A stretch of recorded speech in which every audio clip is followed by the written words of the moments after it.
Hello friends. तो आप सभी को नमस्कार करता हूं। तो फ्रेंड्स, मैं आज फिर से आप सभी के लिए बिहार सिविल कोड का प्रैक्टिस सेट लेके आ गया हूं। तो फ्रेंड्स, मैं आप सबको पहले बता देना चाहता हूं कि जो हमारे क्लास के माध्यम से ज्वाइन हो रहे हैं तो हमारे चैनल को अवश्य शेयर और सब्सक्राइब जरूर करें। तो आज मैं फिर से आपके लिए बिहार सिविल कोड का हिंदी का प्रैक्टिस सेट नंबर 15 लेके आ गया हूँ। तो सबसे पहले हमने अभी तक 14th प्रैक्टिस सेट करवा दिया हूँ। जो हमारे इस 14 प्रैक्टिस सेट नहीं देखे हैं तो 15 नंबर प्रैक्टिस सेट को शुरू से अंत तक देख लेने के बाद आप 1 से स्टार्ट कीजिएगा। उसके बाद 14 नंबर प्रैक्टिस सेट तक अवश्य ज़रूर देख लीजिएगा। तो चलिए, मैं आज प्रैक्टिस सेट नंबर 14 के बाद 15 को स्टार्ट करने जा रहा हूँ। तो चलिए, आज हमारे और एक आवश्यक सूचना, जो हमारे टेलीग्राम से अभी ज्वाइन नहीं किए हैं वे अवश्य जाकर ज्वाइन कर रहे हैं, ताकि आपको प्रैक्टिस सेट करने के बाद आप तुरंत उस वीडियो को सोल्यूशन देखने के बाद उसका पीडीएफ प्राप्त कर सकें। और साथ ही साथ जो हमारे चैनल पर नए स्टूडेंट ज्वाइन कर रहे हैं वे हमारे चैनल को अवश्य सब्सक्राइब कीजिएगा। चलिए, तो मैं आज प्रैक्टिस सेट 15 का पहला क्वेश्चन का सोल्यूशन करता हूँ। पहला नंबर क्वेश्चन क्या कह रहा है कि सही वर्तनी वाले शब्द का चयन करें। तो सही वर्तनी वाले शब्द कौन सा था? कवियत्री लिखा है, क व यो में हर्षई का दीर्घई कार होता है, कवियत्री होता है। कौन सा ऑप्शन में है? ऑप्शन नंबर बी में, सी में, इसलिए मेरा राइट आंसर 1 का सी हो जाएगा। नेक्स्ट क्वेश्चन, 2 नंबर सवाल। और आप बताइएगा कि 15 नंबर जो प्रैक्टिस सेट आप लगा रहे हैं उसमें आपका कितना मार्क्स आता है, 35 आउट ऑफ कितना मार्क्स आता है बताइएगा। ठीक है, कमेंट में जरूर अवश्य बताइएगा कितना मार्क्स आता है। और आपको एक आवश्यक सूचना दे देना चाहता हूँ कि नेक्स्ट डे मतलब अगले दिन आपके लिए लाइव क्लास अटेंड करने के लिए आप हमारे चैनल को अवश्य सब्सक्राइब कीजिएगा। लाइव के लिए आपका टाइम आपका है 7:15 PM इवनिंग। 7:15 PM इवनिंग में आपका रहेगा हिंदी रहेगा। और 8 बजे आपका रहेगा क्या, 8 बजे रहेगा, 8 PM में रहेगा आपका इंग्लिश।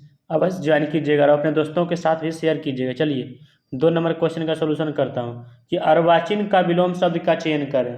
तो अर्वाचीन का जो विलोम शब्द होगा क्या होगा?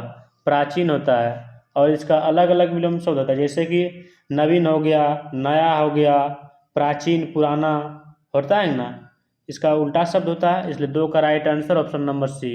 नेक्स्ट क्वेश्चन, 3 नंबर सवाल। जिसके आने की तिथि मालूम ना हो सब समूह के लिए एक शब्द क्या होता है? तो सब समूह के लिए अतिथि जिसको बोलते हैं, जिसका आने की तिथि ना हो उसको अतिथि बोलते हैं। 3 का right answer option number C. Next question जो आपके स्क्रीन पर दिया गया है, सबसे पहले इस क्वेश्चन का आप जवाब दीजिएगा और कमेंट में बताइएगा कि आपका क्वेश्चन सही हुआ। और शुरू से अंत तक जरूर बने रहें, तब आपको भी पता चलेगा कि आपने कितना क्वेश्चन सही किए हैं। और हमको भी कमेंट में बताइएगा कि कहीं कहीं तो हम गलत तो नहीं पढ़ा दिए आपको, आप जरूर बताइएगा। चलिए, 4 नंबर क्वेश्चन। दिए गए वाक्य का वह भाग ज्ञात करें जिसमें कोई त्रुटि है। वन के पशुओं को ऐसा लगा कि उन्हें भी एक अच्छा शासन व्यवस्था अपनानी चाहिए। तो 4 का आंसर क्या हो जाएगा? 4 का आंसर क्या होगा? एक अच्छा शासन व्यवस्था। इसलिए 4 का right answer option number A हो जाएगा। नेक्स्ट क्वेश्चन आपके स्क्रीन पर दिया गया, इस क्वेश्चन का जवाब आप कमेंट में दीजिएगा। चलिए, 5 नंबर सवाल। चैन की बंसी बजाना मुहावरा का अर्थ क्या होता है? तो चैन की बंसी बजाना मुहावरा का अर्थ होता है मौज करना।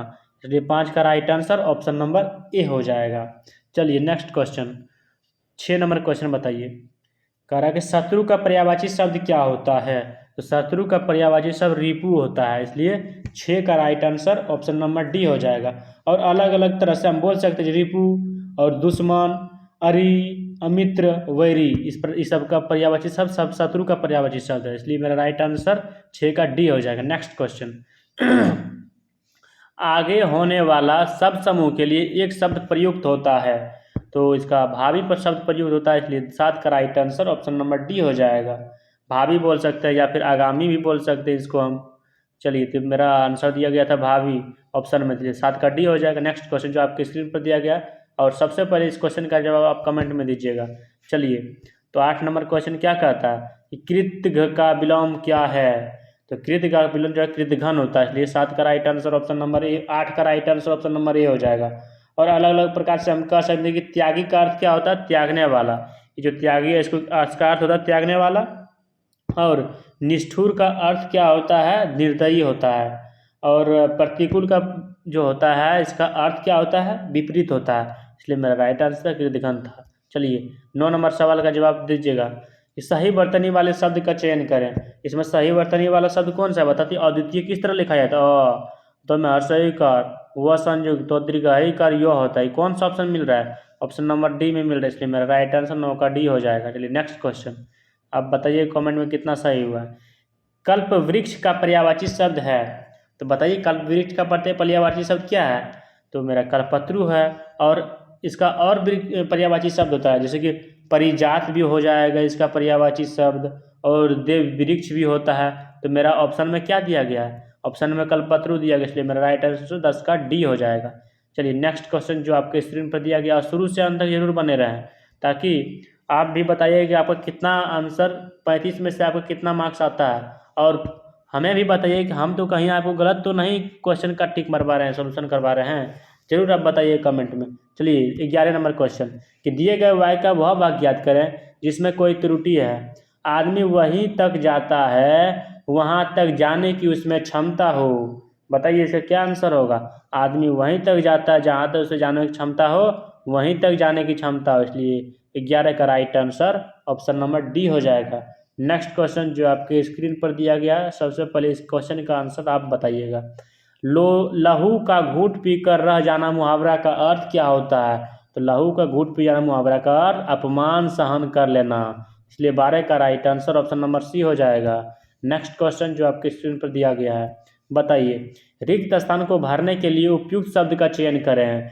तो क्या है क्वेश्चन कि मैं कल दिल्ली गया था डैश 2 दिन बाद कलकत्ता जाऊंगा। इसमें क्या भराएगा बताइए, इसमें क्या भराएगा, वरना कलकत्ता जाऊंगा या फिर यद्यपि कलकत्ता जाऊंगा, कौन सा होगा, तो यहाँ होगा कि मैं कल दिल्ली गया था और 2 दिन बाद कलकत्ता जाऊंगा, और का प्रयोग होगा। इसलिए 13 का right answer option number C हो जाएगा। नेक्स्ट क्वेश्चन 14 नंबर क्वेश्चन का आप जवाब दीजिएगा। कह रहा है कि कागज के फूल किसकी रचना है, बताइए कागज के फूल भारत भूषण अग्रवाल की रचना है। इसलिए 14 का right answer option number C हो जाएगा। नेक्स्ट क्वेश्चन 15 नंबर क्वेश्चन बताइए रीति का बहुवचन क्या होता है। रीति, इसकी बहुवचन कैसे बनाते हैं, रीति दिया गया है, ऐसी को हम क्या लिखते हैं जानते हैं, र दीर्घई कार तो हर्षई कार यो में आ का रीतियाँ लिखते हैं। कौन सा ऑप्शन में दिया गया, सी नंबर ऑप्शन में दिया गया है। इसलिए मेरा right answer option number C हो जाएगा।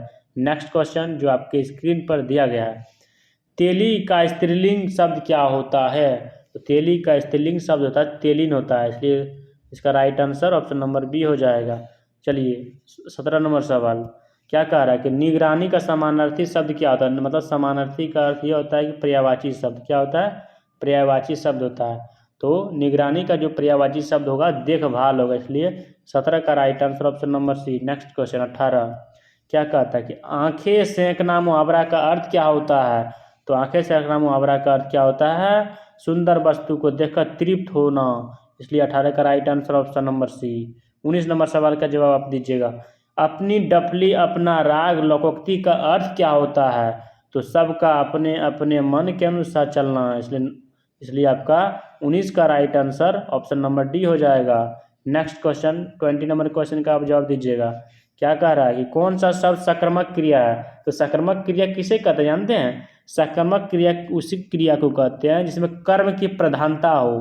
तो 20 का राइट आंसर लिखना, इसमें कर्म की प्रधानता लिख रहे हैं, काम कुछ काम कर रहे हैं। इसलिए मेरा राइट आंसर क्या हो जाएगा, सी हो जाएगा। 20 का सी, लिखना एक सक्रमक क्रिया है। चलिए 21 नंबर क्वेश्चन क्या कह रहा है कि तू रूप है किरण में, सौंदर्य है सुमन में अलंकार कौन सा अलंकार है इसमें, तो आपका अलंकार है उल्लेख अलंकार है। इसलिए 21 का right answer option number D. इसको हम एक्सप्लेनेशन करने के साथ आपको बताते हैं कि तू रूप है, इसका मतलब होता है कि किरण में सौंदर्य है, सुमन में उल्लेख अलंकार है। इसलिए जो अर्थालंकार का ही यह एक क्या है, भेद है। इसलिए 21 का right answer option number D हो जाएगा।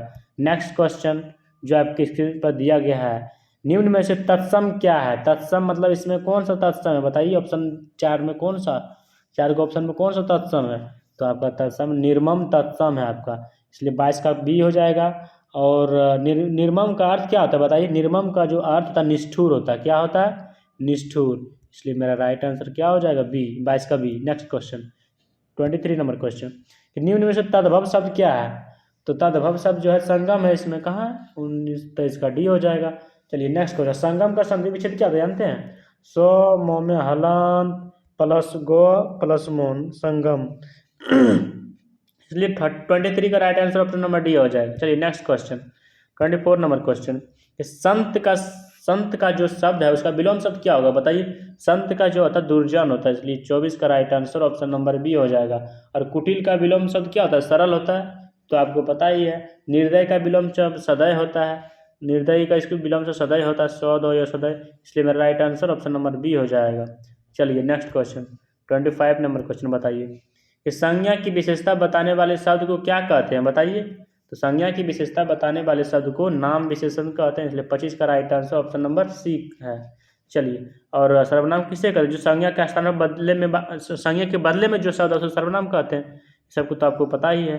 26 नंबर क्वेश्चन बताइए, उसने चित्र देखा यह वाक्य डैश में है, तो इसका राइट आंसर है उसने चित्र में देखा, यह वाक्य भूतकाल में है। मतलब चित्र में देखा मतलब वो पास्ट वाला बात हो गया, बीत गया बात, उसको भूतकाल कहते हैं, इसलिए 26 का right answer option number B हो जाएगा। नेक्स्ट क्वेश्चन जो आपके स्क्रीन पर दिया गया, और इस क्वेश्चन का जवाब आप कमेंट में जरूर बताइएगा और कितना आपका सही होता है। शुरू से अंत तक जरूर बने रहें ताकि आपको भी पता चल जाए कि कितना आपने सही किए हैं और कितना आपका सेट परफॉर्मेंस किस प्रकार से, आप जरूर बताइएगा। 27 में करके आसरा शब्द का तत्सम लिखिए। आसरा शब्द का तत्सम क्या है? आसरा है, इसलिए 27 का right answer option number A हो जाएगा। चलिए नेक्स्ट क्वेश्चन, 28 नंबर क्वेश्चन क्या कहता है कि इनमें से सही विन्यास शब्द चुनिए। 28 में विन्यास सही क्या है बताइए? विद्यार्थी, जो विन्यास सही है विद्यार्थी, इसलिए 28 का right answer option number B हो जाएगा। चलिए 29 नंबर सवाल क्या कह रहा है कि निम्न में से शुद्ध वर्तनी वाला शब्द खोजिए, मतलब चयन कीजिए। इसमें कौन सा सही है? चर्चा सही है मेरा, इसलिए 29 का right answer option number B. Prajit, Prajit ये सब सही नहीं, इसलिए मेरा राइट आंसर 29 का बी हो जाएगा। चलिए 30 नंबर क्वेश्चन क्या कह रहा है कि जिसके ऊपर उस किसी का उपकार हो, वाक्यांश का एक शब्द क्या होता है? तो किसी का उपकार उपकृत बोलते हैं, इसलिए 30 का right answer option number C हो जाएगा। चलिए अब गद्यांश को पढ़ते हैं ध्यानपूर्वक और उसको हम नीचे उसके प्रश्न का उत्तर का जवाब देंगे। निर्देश 131 से 35 नीचे दिए गद्यांश को पढ़कर पूछे गए प्रश्नों के सबसे उपयुक्त उत्तर देने वाले विकल्प को चुनिए। चलिए अब पढ़ते हैं, ध्यान से पढ़िएगा यहाँ से, तब आपका क्वेश्चन नीचे सॉल्व हो जाएगा बहुत ही आसानी से। आधुनिक शिक्षा का नतीजा हमने देख लिया, हमने उस शिक्षा का नतीजा भी देख लिया जिसमें विकसित विज्ञान का सबसे महत्वपूर्ण स्थान है, जिसके कारण व्यक्ति को कहीं भी या कितना भी मिलने के बावजूद तृप्ति नहीं होती। इसका कारण यही है कि शिक्षा के स्वाभाविक और आवश्यक अंगों को छोड़कर हमने ऐसे विषय पर अधिक ध्यान दिया जो मनुष्य का एक तरफा विकास करते हैं। मनुष्य का क्या करते हैं? मनुष्य का एक तरफा विकास करते हैं, जिनके कारण व्यक्तित्व का बड़े से बड़ा भाग अतृप्त रह जाता है। बाल्यावस्था में भी कला शिक्षा को अभी तक उचित स्थान नहीं मिला है। जहाँ मिलता भी है वहाँ बच्चा 11-12 वर्ष का होते ही उसके शिक्षा क्रम में से कला प्रवृत्तियों को निकाल दिया जाता है। ऐसा ही हर्बर्ट रीड ने कहा है। क्या कहा है हर्बर्ट रीड ने? पढ़ते हैं अभी। हमारा अनुभव हमें बताता है कि हर व्यक्ति 11 साल की उम्र के बाद किशोर अवस्था और उसके बाद भी सारे जीवन काल तक किसी न किसी कला प्रवृत्ति को अपने भाव प्रकटन का जरिया बनाए रख सकता है। आज के सभी विषय जिन पर हम अपनी एकमात्र श्रद्धा करते हैं, जैसे गणित हो गया, भूगोल, इतिहास, रसायन शास्त्र, और क्या है रसायन शास्त्र के बाद, और यहाँ तक कि साहित्य भी जिस तरह पढ़ाए जाते हैं उन सब की बुनियाद तार्किक है। इन पर एकमात्र जोर देने के कारण कला प्रवृत्तियों जो भावना प्रधान होती है पाठ्यक्रम से करीब करीब निकल जाती है। ये प्रवृत्तियाँ केवल पाठ्यक्रम से ही नहीं निकल जाती है बल्कि इनके तार्किक विषयों को महत्व में को महत्व देने के कारण व्यक्ति के दिमाग से भी बिल्कुल निकल जाती है। किशोरावस्था को इस तरह गलत रास्ते पर ले जाने का नतीजा भयानक हो रहा है। सभ्यता रोज बरोज बेढब होती जा रही है। व्यक्ति का गलत विकास हो रहा है, उसका मानस अवस्थ हो रहा है। क्या है? अव्यस्त है। परिवार दुखी है, समाज में फूट पड़ी है और दुनिया पर ध्वंस करने का ज्वर चढ़ा है। इन भयानक अवस्थाओं को हमारा ज्ञान विज्ञान सहारा दे रहा है। आज की तालीम भी इसी दौड़ में साथ दे रही है। चलिए, उसके अनुसार जो अभी हम पढ़े थे उसको जवाब आप दीजिए कमेंट में जरूर कि गद्यांश में भी आपका 31 से लेकर 35 तक कितना गद्यांश आपका सही हुआ करेक्ट रूप से। बिना आंसर देखिए बताइएगा। अनुच्छेद के आधार पर हमें किस पर सर्वाधिक देने की जरूरत है? बताइए, किस पर सर्वाधिक देने की जरूरत है? तो हमको कला प्रवृत्ति पर सर्वाधिक ध्यान देने की जरूरत है। इसलिए 31 का राइट आंसर क्या होगा? बी हो जाएगा। देखिए, पढ़ते हैं इसको, एक्सप्लेनेशन बहुत बेहतरीन से समझाते हैं इसको। अनुच्छेद मतलब गद्यांश के आधार पर हमें सर्वाधिक ध्यान कला प्रवृत्ति पर देने की जरूरत है। मतलब उसके अनुसार बताया गया कि कला प्रवृत्ति पर आप ध्यान दीजिए। गद्यांश के पारा 2 में के अनुसार आज के सभी विषय जिन पर हम अनबी एकमात्र श्रद्धा करते हैं, जैसे गणित हो गया, भूगोल हो गया, इतिहास हो गया, रसायन शास्त्र हो गया और यहाँ तक कि साहित्य भी है, इनमें सब में कला प्रवृत्ति और सर्वाधिक ध्यान देने की जरूरत है ना। इसको हम पढ़े, इसलिए मेरा राइट आंसर क्या होगा? Option number B. चलिए, 32 नंबर सवाल कि अनुच्छेद के अनुसार गणित, भूगोल, इतिहास आदि के विषय में क्या है? बताइए। तो 32 में जो कहा गया था आदि के विषय पर तर्क प्रधान है, इसलिए 32 का right answer option number A हो जाएगी। अनुच्छेद के अनुसार गणित, भूगोल, इतिहास आदि विषय के तर्क प्रधान है। नेक्स्ट क्वेश्चन जो आपके स्क्रीन पर दिया गया 33 नंबर क्वेश्चन का जवाब जरूर बताइएगा और आप बताइएगा कि शुरू से अंत तक आपको वीडियो कैसा लगा और प्यारा से कमेंट जरूर कीजिएगा। ज्ञान विज्ञान को बहुत अधिक महत्व देने के कारण क्या था? बताइए।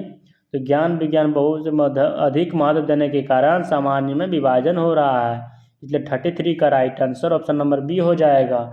ज्ञान विज्ञान को बहुत अधिक महत्व देने के कारण समाज में विभाजन हो रहा है। प्रस्तुत अनुच्छेद के अनुसार ज्ञान विज्ञान को अधिक महत्व देने पर दुनिया पर ध्वंस करने का ज्वर चढ़ा है तथा समाज में फूट पड़ी है। चलिए, 34 नंबर क्वेश्चन का जवाब दीजिएगा।